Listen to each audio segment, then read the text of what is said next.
Nathan Bridger thought he'd buried his capacity for surprise, along with everything else that mattered. But when two Choctaw children appeared at his remote ranch gate on that storm-lashed October evening in 1887, speaking words that would shatter his carefully constructed solitude, he discovered that some promises cut deeper than the scars on a man's soul. The wind across the Wyoming Territory carried more than dust and tumbleweeds that autumn. It carried ghosts' memories and the kind of loneliness that settled into a man's bones like winter frost that never quite thawed. Nathan had learned to live with all three, though living might have been too generous a word for what he did in the ramshackle ranch house that sat like a weathered tombstone against the endless prairie. At 42, Nathan possessed the kind of face that spoke of hard winters and harder choices. His beard, more gray than brown, now couldn't quite hide the scar that ran from his left ear to the corner of his mouth, a parting gift from a Sioux war party 5 years back. His hands permanently stained with soil and cattle blood moved with the deliberate economy of a man who had learned that wasted motion was often the difference between living and dying on the frontier. He spoke to his cattle more than he spoke to people. And some weeks, the only human voice he heard was his own echoing off the walls of a house built for a family he no longer had. The Bridger Ranch sprawled across 3,000 acres of some of the most unforgiving land in the territory. But Nathan had chosen it precisely because it was unforgiving. The nearest neighbor was 18 miles south, the nearest town 26 miles east, and the nearest person who might care whether Nathan lived or died was buried in a grave he visited exactly once a year when the anniversary of his failure demanded penance. The isolation suited him. It matched the landscape of his heart. He had not always been alone. Once there had been Sarah with her laugh that could make even the harshest Wyoming wind sound like music. There had been little Emma, who would have been 15 now, if the fever hadn't taken her and baby Thomas, who never lived to see his first birthday. The house still held echoes of their voices, phantoms of happiness, that Nathan encountered in quiet moments when his guard was down. But mostly he had learned to live in the present tense, where grief could be managed through routine, and solitude could be mistaken for peace. His days followed a pattern as rigid as military discipline, which perhaps they were. Dawn meant coffee black as sin and biscuits that tasted of ash. Morning meant checking the cattle-mending fence, maintaining the endless list of repairs that kept a ranch operational. Afternoon meant riding the far pastures, counting heads, looking for signs of wolves or rustlers, or the dozen other threats that could destroy a man's livelihood in a single night. Evening meant beans and fatback, a glass of whiskey that burned away the day's small failures, and sleep that came hard but deep. Nathan had convinced himself this was enough. The ranch turned a modest profit. His cattle were healthy, his land was secure. He owed no man money, and no man owed him friendship. In a territory where survival was never guaranteed, and tomorrow was a luxury not everyone could afford, Nathan Bridger had achieved a kind of success. Yet, on this particular October morning, as he stood on his porch drinking coffee that had grown cold while he watched storm clouds gather on the horizon, Nathan felt the familiar weight of something unnamed pressing against his chest.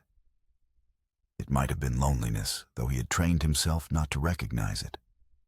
It might have been regret, though he had buried that emotion along with his family. More likely, it was simply the accumulated weight of too many silent mornings, too many conversations with cattle. Too many nights when the wind through the eaves sounded almost like voices calling his name. The storm that had been threatening all morning finally broke just after noon, turning the sky the color of old pewter and releasing rain that fell not in drops but in sheets. Nathan retreated to the barn, using the forced confinement to oil leather and sharpen tools tasks that occupied his hands, while his mind wandered paths he usually kept barricaded. The rain drummed against the barn roof with increasing intensity, and Nathan found himself remembering other storms. Storms when Sarah would pull him away from work to dance in the kitchen, while Emma clapped her tiny hands and baby Thomas gurgled from his cradle. The memories came with their familiar sting, and Nathan pushed them away with practiced efficiency, but the storm seemed determined to stir up more than just mud and standing water. As the afternoon wore on, the rain showed no signs of lessening, and Nathan began to worry about the creek that ran along his eastern boundary. In weather like this, it could rise fast and wash out the bridge he had spent 2 summers building. He was preparing to saddle his horse and check the creek when he heard something that stopped him cold. Voices. Human voices calling out over the storm. Nathan stood motionless in the barn doorway, straining to hear over the rain. For a moment he wondered if his isolation had finally cracked his sanity, if the loneliness he refused to acknowledge had begun manifesting auditory hallucinations. But then he heard it again, clearer this time. 2 voices, young voices, calling for help. Nathan grabbed his rifle and rain slicker more from habit than fear. In 5 years of ranching in this remote corner of the territory, he had learned that unexpected visitors usually meant trouble of one kind or another. Rustlers claimed jumpers, drifters looking for easy marks, soldiers pursuing deserters, marshals chasing outlaws. The list of people who might have legitimate business at his ranch was considerably shorter than the list of those who might not. He stepped out into the storm, immediately soaked despite his slicker, and followed the voices toward his front gate. The rain made visibility nearly impossible, but as he drew closer, he could make out 2 small figures huddled against the fence post that marked the entrance to his property. Children, he realized with shock. 2 children alone in a storm that could kill grown men if they were caught unprepared. Nathan approached cautiously, his rifle lowered but ready. As he got within speaking distance, he could see that the children were Indian, probably Choctaw based on their clothing and what little he could make out of their features through the rain. A girl who looked to be maybe 14 and a younger boy, perhaps 10 or 11. They were both soaked to the skin, shivering violently, and watching his approach with the kind of weary desperation that spoke of people who had run out of options. The girl stepped forward when she saw him, her chin raised in a gesture of defiance that was somewhat undermined by her chattering teeth. She spoke in accented but clear English, her voice barely audible over the storm. "Please, sir, we seek Nathan Bridger. Are you him?" Nathan stopped 10 feet away, studying them both. The boy stayed slightly behind his sister, one hand clutching the hem of her dress, but his eyes were alert and intelligent. Both children were thin, too thin, and their clothes, though clean, showed signs of long wear and careful mending. Most telling of all, they carried no belongings except a small bundle tied with rope that the girl clutched against her chest like it contained everything precious in the world. "I'm Bridger," Nathan said finally, having to raise his voice to be heard over the rain. "Who's asking, and what do you want with me?" The girl's eyes brightened with relief, but her expression remained serious. "My name is Paula. This is my brother Ahika. We have traveled many days to find you, Mr. Bridger. We come to offer service." Nathan frowned. Service. He looked past them, expecting to see adults, parents, or guardians who might explain what 2 Choctaw children were doing alone at his ranch in the middle of a storm. But the prairie stretched empty in all directions, rain-lashed and gray. Service. What kind of service, and where are your people? The girl's composure wavered for just a moment, but she recovered quickly. "We have no people, sir. We offer ourselves to work for you, to serve your household, tend your animals, whatever you need. We ask no payment, only food and shelter." She paused, then added words that would haunt Nathan for the rest of his life. "We will serve you faithfully until death just keep us and give us shelter." Nathan stared at her, the rain drumming against his hat brim. In all his years on the frontier, he had encountered many desperate people. But there was something in the girl's voice, a finality, that suggested she was not making a casual offer, but a binding commitment.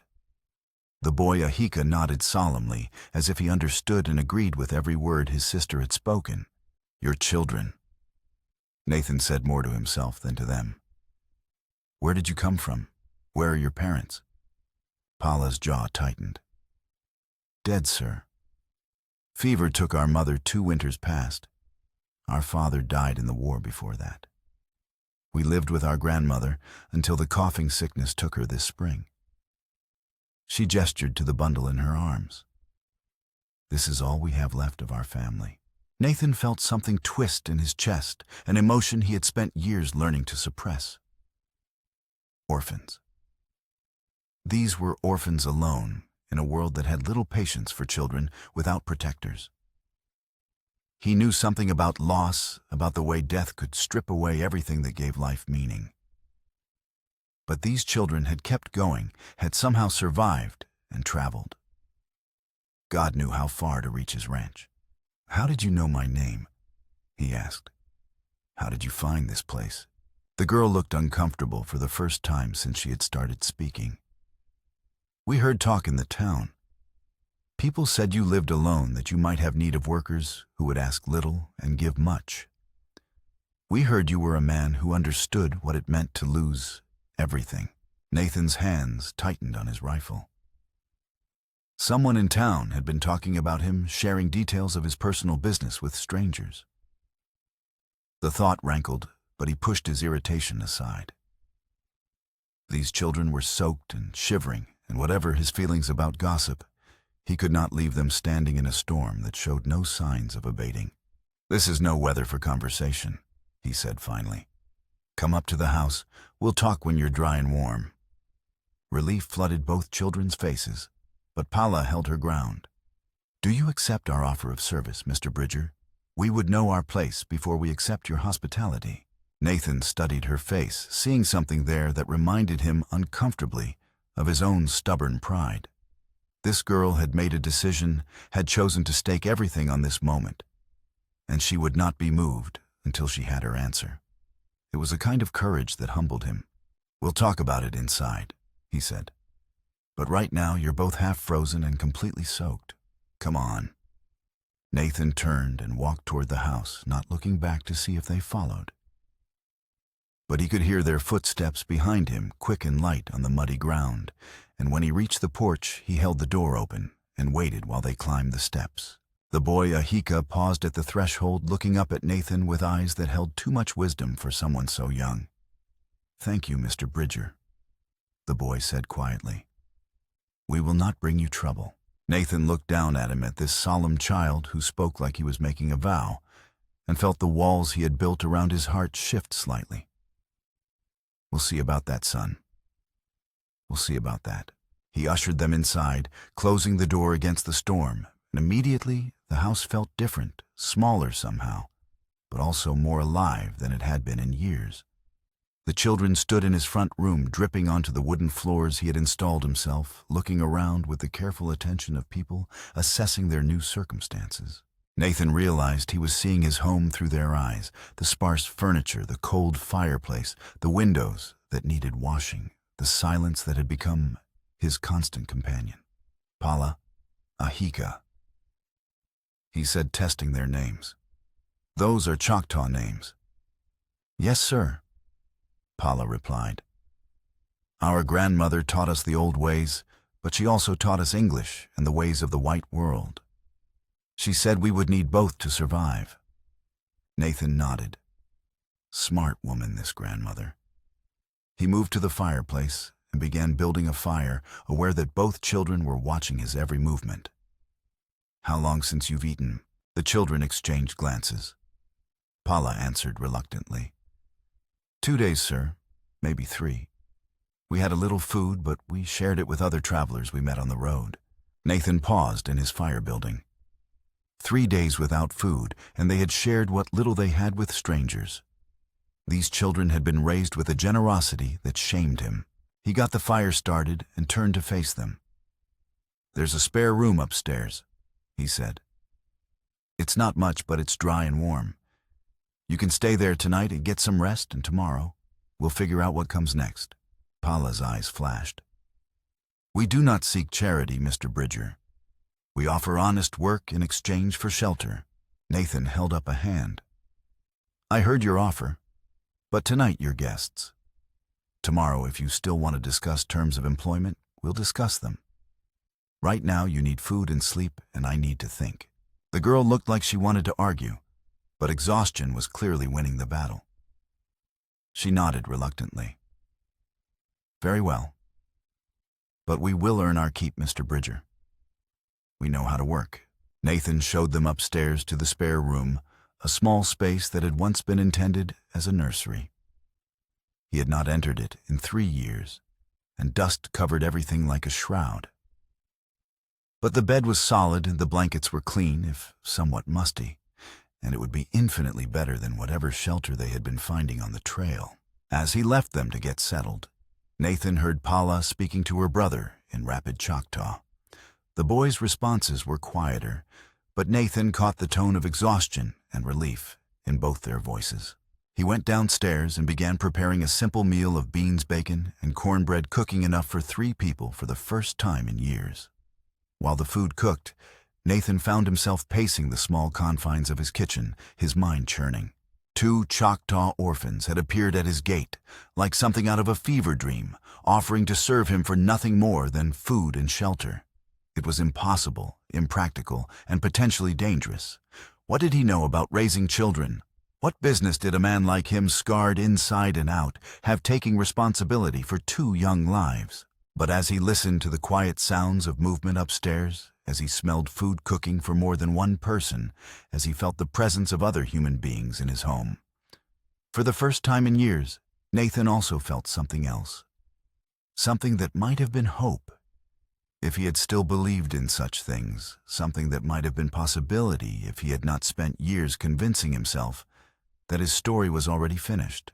When he called them down for dinner, Paula and Ahika appeared promptly, their faces and hands scrubbed clean, their wet clothes replaced with garments from their small bundle that were dry, but clearly their best.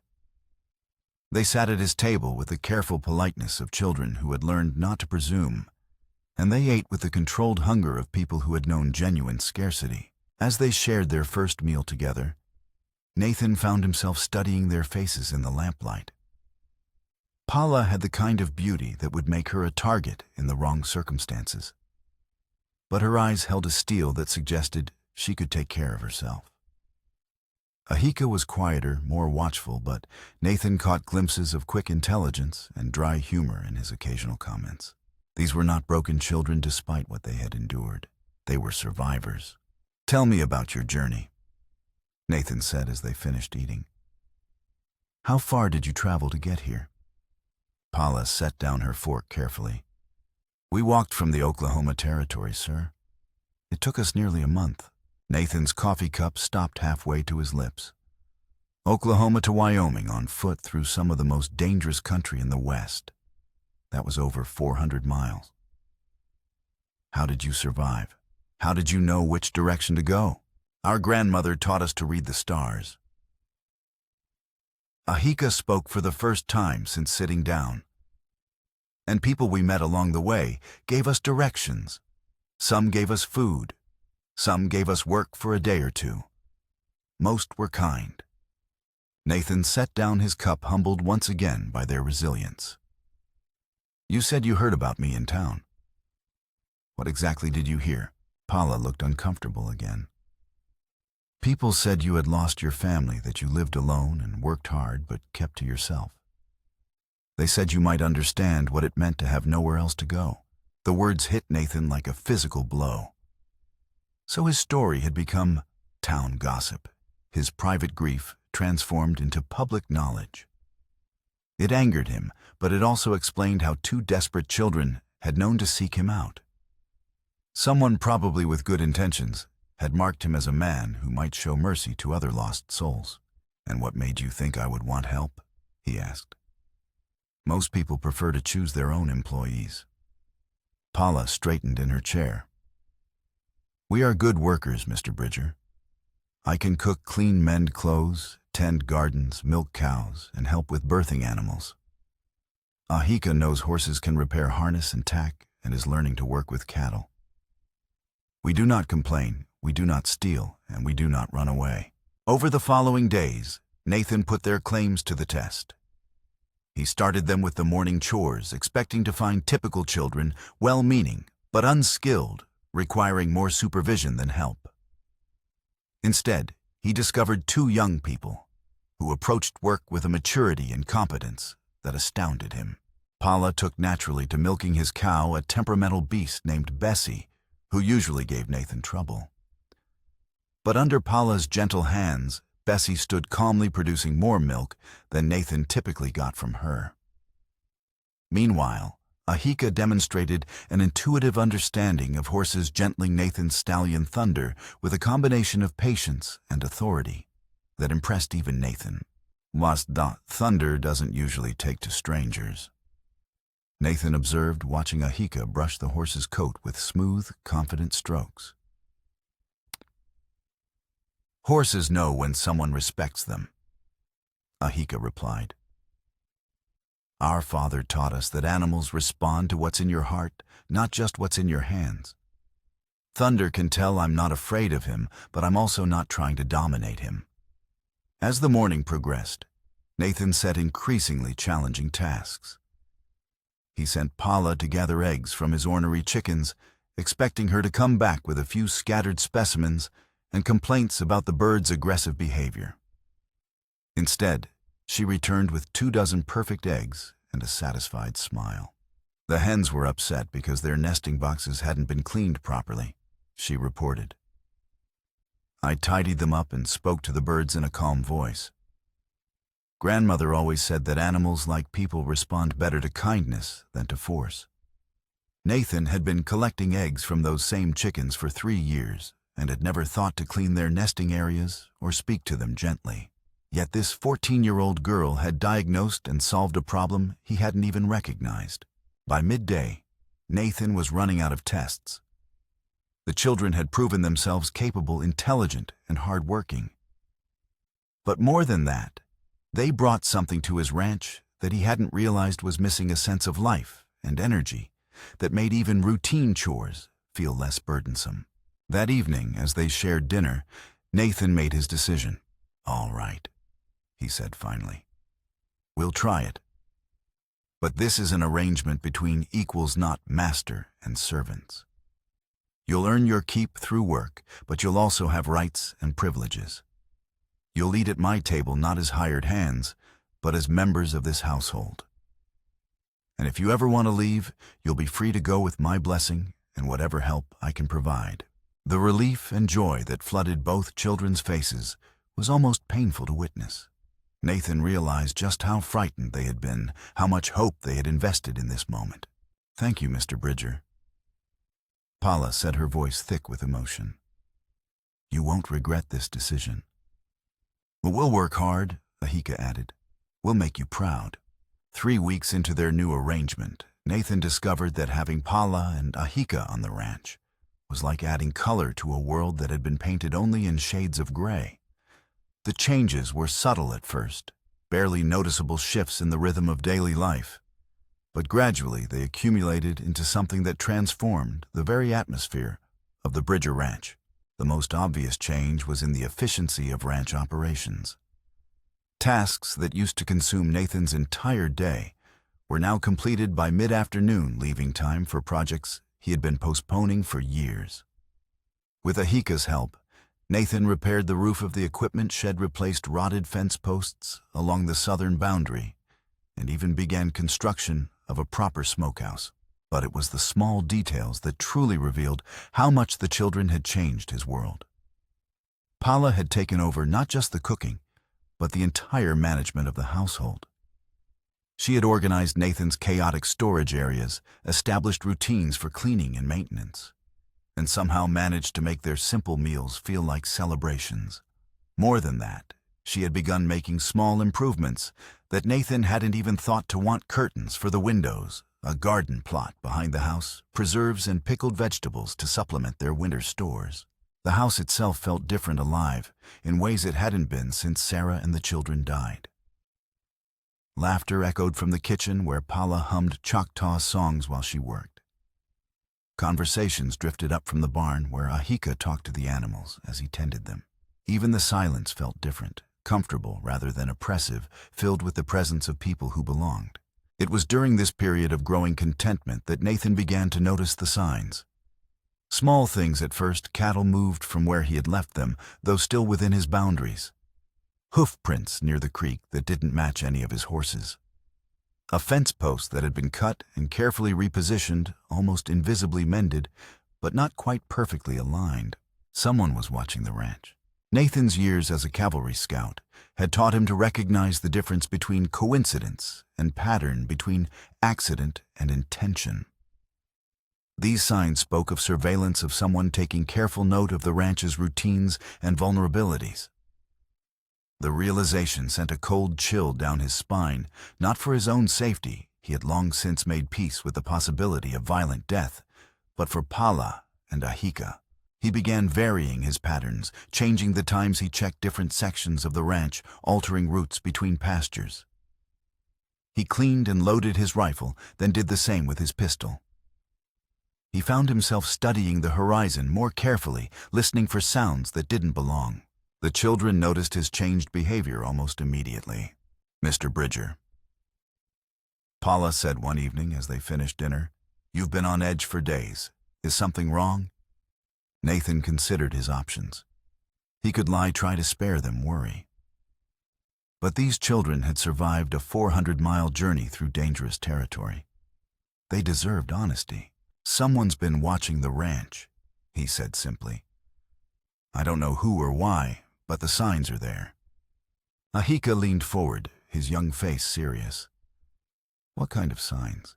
Nathan described what he had observed and saw recognition dawn in both children's eyes. They had lived on the frontier long enough to understand the implications. "What do you think they want?" Paula asked. "Could be rustlers," Nathan replied. "Could be claimed jumpers thinking this land might be easier to take than to file for legally. Could be someone with a grudge." He paused and then added what he hadn't wanted to voice. "Could be someone who objects to me housing Indian children." The words hung heavy in the air between them. All three understood that racial tensions ran high in the territory, that there were men who would see Nathan's kindness as betrayal of his own race. "Should we leave?" Ahika asked quietly. "We don't want to bring danger to your home." The question hit Nathan like a physical blow. The idea of losing these children, of returning to the empty silence that had been his life before they arrived, was suddenly unbearable. No, he said firmly. "This is your home now. Whatever's coming, we'll face it together." The attack came 2 nights later. Nathan woke to the sound of thunder's urgent whinnying from the barn, followed by the acrid smell of smoke. He was out of bed and reaching for his rifle before he was fully conscious, the instincts of a former soldier taking over. Through his bedroom window, he could see an orange glow flickering against the barn walls. Fire. Nathan burst from his room to find Pala and Ahika already in the hallway, both fully dressed despite the late hour. They had learned the same vigilance that had kept him alive through years of frontier warfare. "The barn," Nathan said tersely. "Get to the well. Start bringing water." But as they reached the front door, Nathan realized this was no accident. 3 mounted figures sat their horses in his front yard, silhouetted against the flames that were now licking up the sides of the barn. One of them held a torch, and Nathan could see more torches scattered around the building's perimeter. This fire had been set deliberately, professionally. "Nathan Bridger."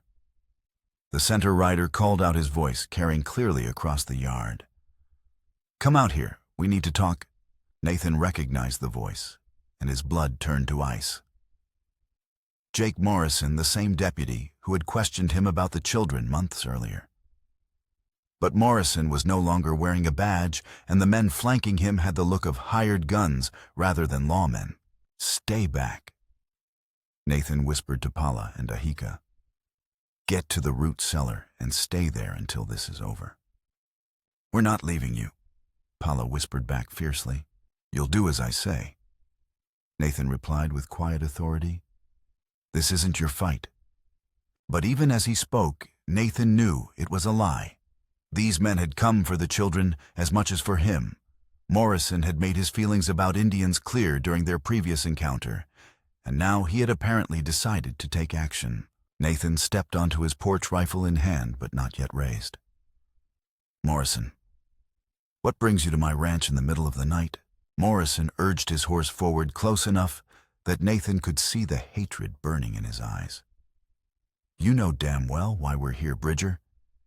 You've been harboring savages, letting them run wild on white man's land. Time to correct that mistake. Those children are under my legal protection. Nathan replied evenly. The territorial government approved my guardianship. Territorial government's a long way from here. Morrison sneered. And there's higher laws than what some bureaucrats write on paper. Laws about keeping the races separate, about not polluting white communities with Indian blood.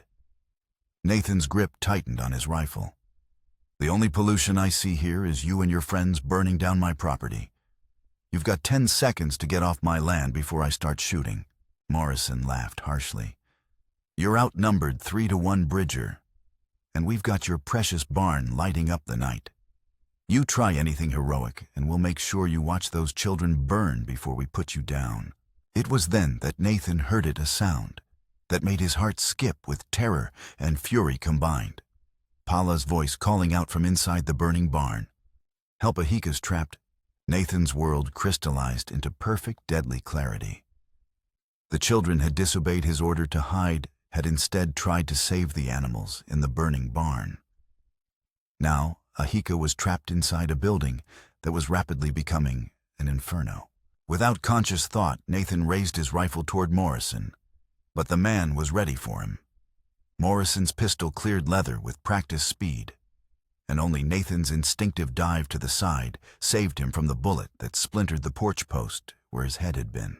Nathan rolled, came up firing, and had the satisfaction of seeing Morrison's horse rear as the bullet creased its neck.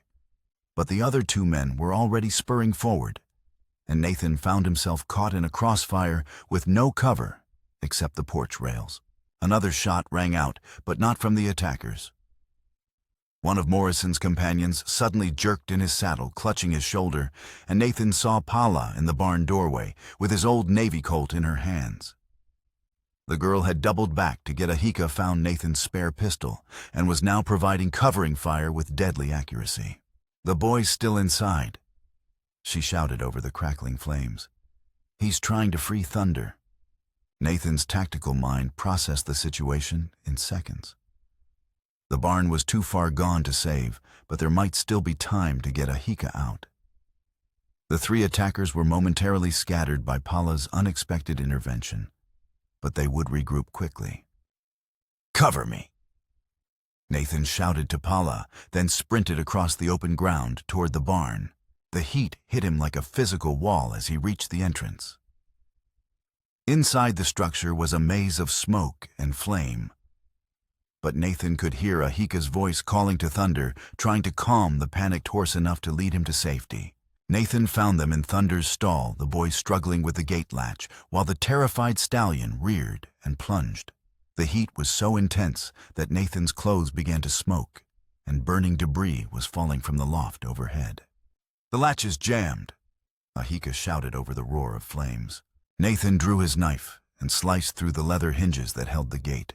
Thunder bolted past them toward the entrance, and Nathan grabbed Ahika's arm, pulling him along in the horse's wake. They burst from the barn, just as part of the roof collapsed behind them, sparks and burning timber cascading where they had been standing seconds before. But their escape had not gone unnoticed. Morrison, back in control of his mount, was bearing down on them with his pistol raised. Nathan shoved Ahika toward the well house and spun to face the attack, but he knew he wouldn't be fast enough. The shot that saved his life came from an unexpected direction. Morrison pitched from his saddle as a rifle bullet took him in the chest, and Nathan spun to see a familiar figure emerging from the darkness beyond the burning barn. Sheriff Coleman, the man who had questioned Nathan months earlier about the children's status, stepped into the firelight with his rifle still raised. Behind him came 3 more armed men deputies by their bearing. "Well, that's enough," Coleman shouted. "Throw down your weapons." The remaining attacker, the one Paula hadn't wounded, took one look at the odds and spurred his horse toward the darkness. His wounded companion followed, clutching his bleeding shoulder. Both men disappeared into the night, leaving Morrison's body sprawled in Nathan's front yard. Nathan stood in the flickering light of his burning barn, Ahika pressed against his side, Paula emerging from the shadows with the pistol still in her hands. The boy was shaking, not from fear, Nathan realized, but from the aftershock of extreme exertion and heat. The girl's face was streaked with soot and tears, but her eyes burned with fierce pride. "Everyone all right?" Sheriff Coleman asked, approaching cautiously.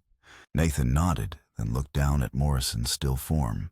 Even in death, the man's face held the twisted hatred that had driven him to this violence. "What brought you here, Sheriff?"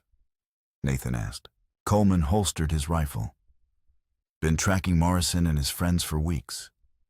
They've been stirring up trouble all over the territory, claiming to be defending white interests against Indian encroachment.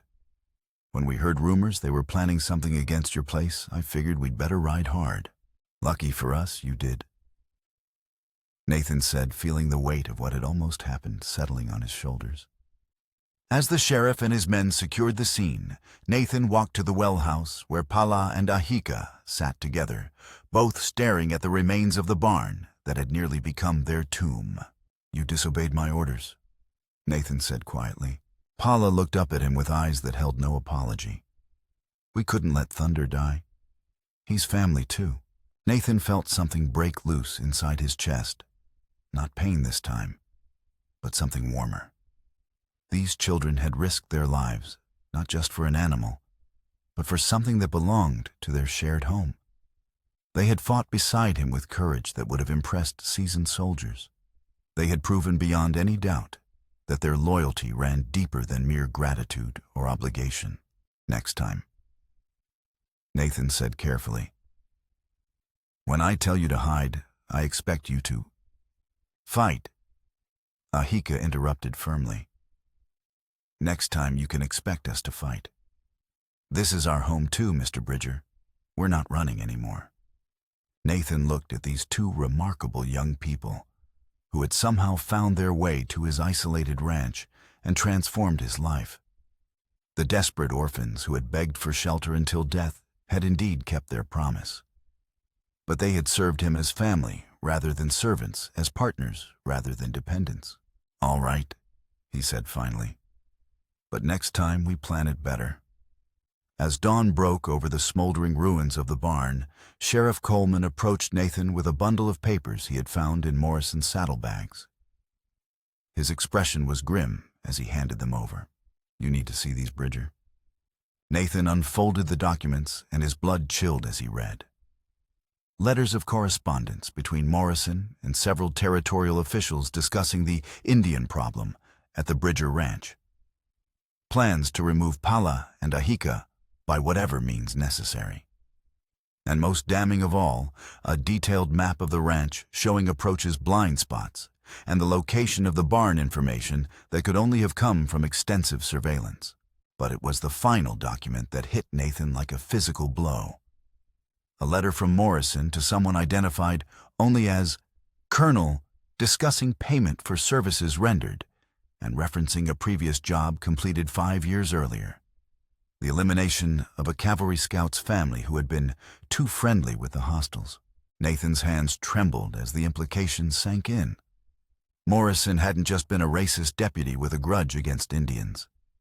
He had been a hired killer, and the fever that had taken Sarah, Emma, and baby Thomas, the tragedy that had shattered Nathan's world, had been no natural disaster.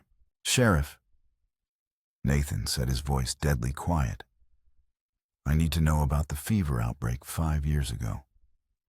The one that killed my family." Coleman's face went pale. "Nathan, you don't want to go down that road. Some questions are better left." "Answer me." Nathan's tone brooked no argument. Coleman sighed heavily.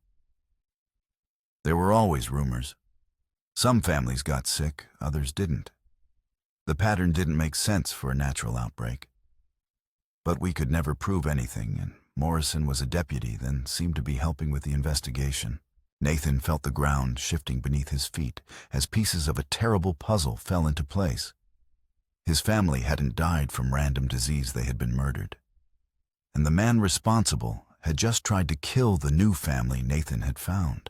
But Morrison was dead now, and with him died any chance of getting full answers or justice for Sarah and the children. Nathan would have to live with the knowledge that his first family had been victims of the same hatred that had just threatened his second. Paula and Ahika had been watching the conversation, and Nathan saw understanding dawn in their intelligent eyes.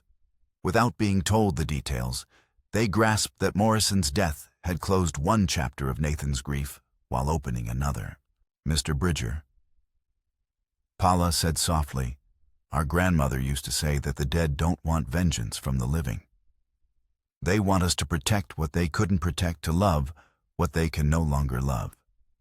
Nathan looked at this wise young woman who had fought beside him through the night, who had risked her life to save his horse, who somehow understood that this revelation changed everything and nothing. "She was right," he said finally. "We protect what matters. We build something better." The weeks following the attack transformed the Bridger Ranch in ways that went far beyond the simple replacement of a burned building.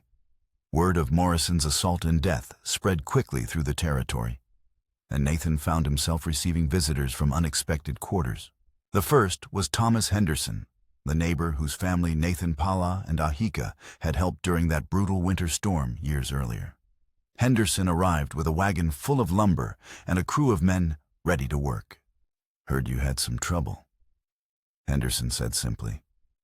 "Figure it's time to return the favor." More neighbors followed. Ranchers who had heard about the attack and decided that anyone willing to stand up to Morrison's brand of hatred deserved support. Railroad workers who had done business with Nathan during the depot construction and respected his fairness. Even some of the Choctaw families from the reservation who saw in Nathan's protection of Paula and Ahika a rare example of white justice. Within a month, the new barn was not only completed, but improved larger than the original, with better ventilation and fireproof storage areas for hay and feed. More importantly, the process of rebuilding had strengthened bonds throughout the community and established Nathan as a leader worth following. It was during this period that the railroad surveyors returned with a proposal that would change everything. Chapter 8. The railroad comes to Bridgeton. Tom Collins, the lead surveyor, spread new maps across Nathan's kitchen table on a crisp morning in early 1888. The plans were more ambitious than anything previously discussed. The railroad wants more than just a depot. Collins explained. They want to establish a major switching station here, a hub for freight moving between Denver, Cheyenne, and the Northern Territories. That means jobs, lots of them. And it means this area is going to grow, whether we plan for it or not. Nathan studied the maps, while Paula and Ahika looked over his shoulders. The proposed development would transform their quiet ranch into the center of a bustling community. "What exactly are you proposing?" Nathan asked. "Partnership," Collins replied. "The railroad provides the infrastructure and guaranteed freight traffic. You provide the land and local management. Together, we plan a town that can serve the railroad's needs while providing good homes for the workers and their families." It was Paula who asked the crucial question. What happens to the people who are already here, the Choctaw families, the small ranchers? Collins looked surprised to be addressed by someone so young, but he answered respectfully. "That depends on how smart we are about planning. This could benefit everyone, or it could push out the people who were here first. The difference is in the details." Over the following days, Nathan, Paula, and Ahika walked every inch of the proposed development area, discussing possibilities and implications. The decision they ultimately reached was characteristically ambitious. They would not simply sell land to the railroad and hope for the best. Instead, they would become full partners in creating a planned community designed to serve everyone's interests. The final agreement established Nathan as the primary developer for what would eventually become the town of Bridgeton, with the railroad providing capital and guaranteed business in exchange for carefully planned growth that would benefit both the company and the existing community. The summer of 1888 proved to be one of the most challenging and rewarding periods in the family's history. Construction of the railroad depot began in June, bringing dozens of workers to the area and creating a boom atmosphere that transformed their quiet ranch into the center of constant activity. Nathan, Paula, and Ahika found themselves managing not just their traditional ranching operations, but also housing, feeding, and coordinating with the workforce that sometimes numbered over 100 people. Paula took charge of the commissary operation, organizing the purchase and distribution of food supplies for the workers. Her natural organizational skills and her ability to stretch resources without sacrificing quality made her indispensable to the smooth operation of the construction project. Ahika had appointed himself liaison between the construction crews and the local ranchers, helping to negotiate agreements for temporary use of grazing land water rights and transportation of materials. His ability to speak both English and Choctaw, combined with his natural diplomacy and his growing reputation for honesty, made him an ideal mediator in situations that could have easily escalated into conflicts. One particularly tense situation arose when some of the railroad workers began helping themselves to cattle from neighboring ranches, claiming they were just supplementing inadequate food rations. The local ranchers were ready to form a vigilante committee, while the railroad supervisors insisted their men were being falsely accused. Ahika proposed a solution that satisfied everyone involved, a formal agreement, whereby local ranchers would supply beef to the construction camp at fair prices, with the railroad company guaranteeing payment and the ranchers guaranteeing quality. He personally oversaw the implementation of the agreement-building trust between groups that had been on the verge of violence. As autumn approached and the depot neared completion, Nathan began to see the scope of what they were building. The railroad facility was impressive enough with its brick station house, extensive switching yards, and maintenance facilities. But surrounding it, the foundations of a genuine community were taking shape. Houses for railroad workers and their families lined newly surveyed streets. A general store, a hotel, and a restaurant occupied the commercial district. Plans were underway for a school, a church, and a small hospital. What had started as a simple land deal had evolved into the creation of an entire town, with the Bridger family at its center as founding developers and community leaders. Success brought new challenges. As word spread about the opportunities in Bridgeton, more and more people arrived seeking work land and a chance at prosperity. Some were genuine settlers and workers looking to build better lives. Others were drifters, gamblers, and opportunists drawn by the smell of money and the temporary lawlessness that often accompanied boom towns. Nathan found himself serving as an unofficial mayor and chief law enforcement officer for the growing community, a role he had never sought but couldn't abandon, given the needs of the families who had put their trust in his leadership. Paula and Ahika had become his closest advisors, their insights and perspectives invaluable in making decisions that affected the entire community. At 19 and 16 respectively, they demonstrated wisdom and maturity that impressed even the most experienced railroad executives and territorial officials. One evening in late 1889, as Nathan reviewed the books for both the ranch and the town development project, he realized how dramatically their financial situation had changed. The combination of railroad payments, business profits, and land sales had made them genuinely wealthy by territorial standards. But more importantly, they had established themselves as major players in the regional economy. "We've come a long way from that night you showed up at my gate in the storm," Nathan said to Paula and Ahika as they shared dinner in their expanded dining room. Paula smiled, though her expression remained thoughtful. "Sometimes I wonder what would have happened if we hadn't found you, or if you had decided we were too much trouble to bother with." "I don't wonder," Ahika said firmly. "We found each other because we were meant to find each other. Everything that's happened since then has just been us living up to the potential that was always there." As Bridgeton grew into a thriving community of nearly 800 residents, Nathan, Paula, and Ahika began planning their most ambitious project, yet a school designed to serve the educational needs of both Anglo and Native American children, and the first institution of its kind in the territory. The Bridger Academy, as it would be known, represented the culmination of years of planning and preparation. Paula had provided much of the funding through profits from her various business ventures, while Ahika had navigated the complex legal and political challenges involved in establishing an integrated educational facility. Nathan had contributed not just financial support, but his hard-won understanding of how to build institutions that would serve their communities for generations. The opposition was fierce. Many territorial officials objected to the idea of educating Indian and white children together, while some tribal leaders worried that formal education would erode traditional ways of life. But Nathan, Pala, and Ahika persevered, building coalitions of support among progressive ranchers, railroad executives, who needed educated workers and forward-thinking members of both communities. The academy's design reflected its integrated mission. Classrooms were spacious and well-lit, with libraries containing books in both English and Choctaw. The curriculum would include traditional academic subjects alongside practical skills like farming, carpentry, and business management. Most importantly, the school would be staffed by teachers from both cultures, ensuring that all students received a truly comprehensive education. Chapter 12. 10 years hence.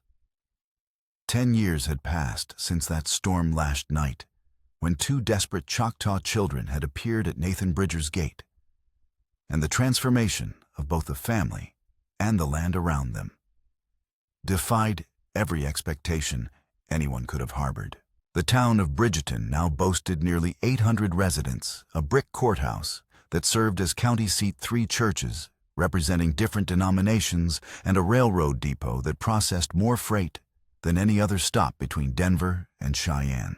Nathan, now 52, and bearing the silver-touched beard of a man who had earned his authority through decisive action rather than inherited privilege, stood on the balcony of the Bridger Building, a 3-story structure that housed the family's business offices, the town's first bank, and a hotel that attracted visitors from across the territory. Below him, the streets bustled with activity that would have been unimaginable when this had been nothing but empty prairie. But the most remarkable transformation was not in the buildings or the businesses, or even the thriving community that had grown up around them. The most remarkable transformation was in the young woman who emerged from the bank's main entrance. Her bearing confident and purposeful, as she discussed some matter of obvious importance with 2 well-dressed gentlemen who listened to her words with the deference accorded to someone whose opinions carried real weight. Pala, now 24, had grown into a formidable businesswoman whose reputation extended far beyond the boundaries of Bridgeton. Her investments in railroad stocks, her innovative approaches to cattle breeding, and her establishment of the territory's first female-owned freight company had made her name known in financial circles from San Francisco to Chicago. Across the street, another familiar figure emerged from the courthouse, his conversation with the territorial judge clearly having concluded satisfactorily, based on the handshakes and smiles being exchanged. Ahika, now 21, had surprised everyone by developing into one of the territory's most effective lawyers, specializing in disputes between Native American communities and territorial authorities' land use conflicts, and the complex legal issues arising from rapid Western expansion.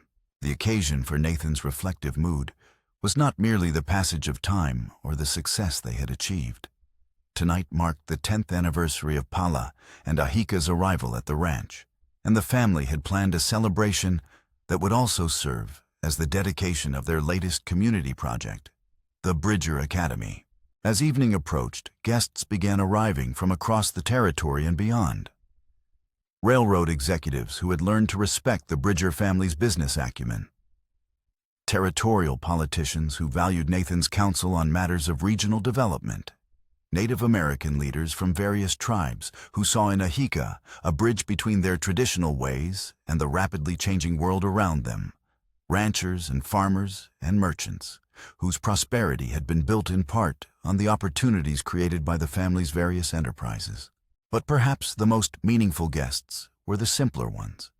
Families who had found homes and work in Bridgeton, children who had received their education in schools the Bridgers had helped establish, men and women whose lives had been touched in some positive way by the family's commitment to building rather than merely acquiring. Among these guests was a particular group that held special significance for Nathan the Henderson family, whose lives had been saved during that brutal winter 10 years earlier, had prospered along with the rest of the community. Their children, now grown, had established families of their own in Prejudice, creating a second generation rooted in the town's values of mutual support and shared responsibility. As the formal dedication ceremony began, Nathan found himself thinking about the speech he would be expected to give. He had never been comfortable with public speaking, preferring action to rhetoric. But occasions like this demanded words that would capture the significance of what they were celebrating. Paula spoke first, her voice carrying easily across the assembled crowd as she explained the practical details of how the academy would operate. Her presentation was characteristically thorough and well-organized, covering everything from curriculum design to funding mechanisms to the procedures that would ensure fair treatment for students from all backgrounds. This school represents more than just an educational opportunity. She said, her eyes finding Nathan's face in the crowd. It represents our belief that intelligence and character are not determined by the circumstances of one's birth, but by the opportunities one is given to develop and demonstrate those qualities. Ahika followed with remarks that placed the academy in its broader historical and legal context, explaining how its establishment had required careful negotiation with territorial authorities and tribal leaders alike. His speech was more technical than Paula's, but no less passionate in its conviction that education could serve as a bridge between communities that had too often been divided by suspicion and misunderstanding. Every child who walks through these doors, Ahika concluded, will be learning not just reading and arithmetic and history, but the most important lesson of all, that our differences make us stronger rather than weaker. That what we can build together is always greater than what any of us can build alone. When Nathan's turn came, he found himself looking out at faces that represented every aspect of the community they had helped create. Railroad workers and ranchers, merchants and professionals, Anglo families and Native American families, established residents and newcomers still finding their place. 10 years ago, he began, his voice steadier than he had expected. 2 children came to my door in the middle of a storm. They were hungry, tired, and alone in the world. They offered to work for nothing more than food and shelter to serve faithfully if I would just let them stay. He paused, seeing Paula and Ahika in the crowd, their faces reflecting the same mixture of pride and gratitude that he felt. What I didn't understand then was that they were offering me far more than their labor. They were offering me the chance to be part of something larger than my own grief, larger than my own limitations, larger than anything I could have imagined building by myself. Nathan's voice grew stronger as he continued. The academy we're dedicating tonight, like everything else we've built together, stands as proof that the most important investments we can make are not in land or buildings or businesses, but in people, in their potential, their dreams, their determination to create something better for the next generation. The applause that followed was sustained and heartfelt, but Nathan barely heard it. His attention was focused on the sight of Paula and Ahika standing together, their faces glowing with the satisfaction of people who had not just survived the challenges life had thrown at them, but had transformed those challenges into opportunities to serve others. As the formal ceremony concluded and the crowd dispersed into smaller groups engaged in conversations about everything from business opportunities to family news, Nathan found himself approached by a figure he had not expected to see. An elderly Choctaw woman, her hair white with age, but her bearing still proud and dignified, made her way through the crowd with obvious purpose. "Mr. Bridger," she said, her English accented but clear. "My name is Ayanna Crow Feather. I am the sister of the woman who raised Paula and Ahika after their parents died." Nathan's breath caught. This was family, the only surviving link to the grandmother who had shaped so much of who Paula and Ahika had become. Ma'am, I'm honored to meet you. Paula and Ahika have told me so much about their grandmother. She must have been a remarkable woman." Ayanna smiled, her eyes crinkling with memories. "She was. And she would be so proud to see what these children have become, what they have built with you. Over the next hour, Nathan listened as Ayana shared stories about Pala and Ahika's early years, about the grandmother who had prepared them so carefully for the world. They would have to navigate alone, about the cultural traditions and values that had shaped their characters long before they had ever heard his name. Later that evening, after the last guests had departed, and the three of them sat together in the familiar comfort of the ranch house kitchen, Nathan found himself reflecting on the journey that had brought them to this moment. "Do you ever regret it?" Nathan asked suddenly. "The choice you made that night, offering to serve until death, you could have had different lives, easier lives perhaps." Pala and Ahika exchanged one of their wordless communications, a habit they had never lost, despite all the years and changes that had shaped them. Pala answered first. "I've never regretted a single day of the life we've built together. But I also want you to know that we've kept our promise in ways you might not have realized." Nathan raised an eyebrow, curious about what she meant. Ahika leaned forward, his expression serious. "We promised to serve you faithfully until death. We've done that, but not in the way any of us expected when we were just desperate children. We've served your vision of what this place could become. Your belief that people could build something better together than they could build apart. And now," Pala added, "we want you to know that our service isn't ending. It's evolving. We're not children anymore, and you're not just the man who saved us. We're family partners, builders of something that will continue long after all of us are gone." Nathan felt tears prick his eyes as he understood what they were telling him. The promise made by two desperate orphans had been transformed into something far greater, a shared commitment to values and purposes that would define not just their own lives, but the lives of everyone their work would touch. As the evening wound down and they prepared to retire to their respective quarters in the house that had grown and changed along with their family, Nathan paused at the window that looked out over the town they had built together. Lights twinkled in hundreds of windows, where families were settling down for the night, secure in their homes, confident in their future's beneficiaries of the vision that had brought three lost souls together in a storm. The two Choctaw orphans who had begged for shelter until death had indeed fulfilled their promise, but they had fulfilled it as family members rather than servants, as partners rather than dependents, as builders of hope rather than merely recipients of charity. In return, Nathan had discovered that the greatest service anyone can perform is not to save others, but to help them save themselves. Not to provide answers, but to create opportunities for others to find their own solutions. Tomorrow would bring new challenges, new opportunities, new chances to serve the community they had helped create. But tonight, as Nathan Bridger fell asleep in the house where two desperate children had once huddled together in a spare room, he did so with the profound satisfaction of a man whose life had been transformed from a monument to loss into a legacy of hope. The storm that had brought them together 10 years ago had been fierce but brief.